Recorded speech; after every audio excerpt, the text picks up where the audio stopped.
But he didn't just restrict it to Facebook. What he also did was he posted in his syllabus and on the school webpage some other things about God and Jesus, which clearly violated the church and state separation portion of the Constitution. And so there is where I think he stepped over the line. Mr. Buell, how do you respond to that? Aren't you really blurring the line between church and state? I have to apologize. I did not hear anything that the gentleman said. Oh, I'm sorry. Just to recap for Mark, he pointed out that not only did you mention these inflammatory remarks on your Facebook page, that also on the school's website and in the syllabus for your class, you mentioned Jesus Christ and God in both those spots. Isn't that really blurring the line between church and state? I don't see how. I'm not sure where that's coming from. Like, again, I didn't get to hear what he said, so kind of hard to give an answer to that, sir.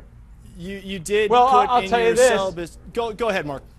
I'll tell you this. What I was doing with a loving heart was judging you and your actions. And I thought they were grossly inappropriate in that what you're doing is you're sending a message to high school students, gay and straight, a climate of intolerance and hatred and anger and fear, something that children are not born with. They learn, and they learn from people like yourself who they admire. Don't you think you're teaching that lesson to the students? The only tolerance and hatred, Mark, appears to come from your own heart against Mr. Buell's point of view. He was expressing his opinion on a subject of public importance. Counselor, no. He was expressing his opinion on a topic of public importance. Let him answer. Jerry, do you have a direct response to what Mark is asking? The direct response is that the only intolerance here is coming from Mark and others like him who again, with all respect, Mr. Miet, do you feel that your client can answer the question? He can answer the question, and I can answer the question because I need to protect him. But we don't want to hear from you. With all due respect, Counselor, with all due respect, your client is exercising his First Amendment right, and that's cool. Let him speak. My job is Jerry, to protect him. Do you have a thought? My job is to protect him. Again, Henry, with all due respect, I understand you're representing your client, but we really would like to hear from Mr. Buell on this topic. Mr. Buell, do you have a response to Mark's question? I got this.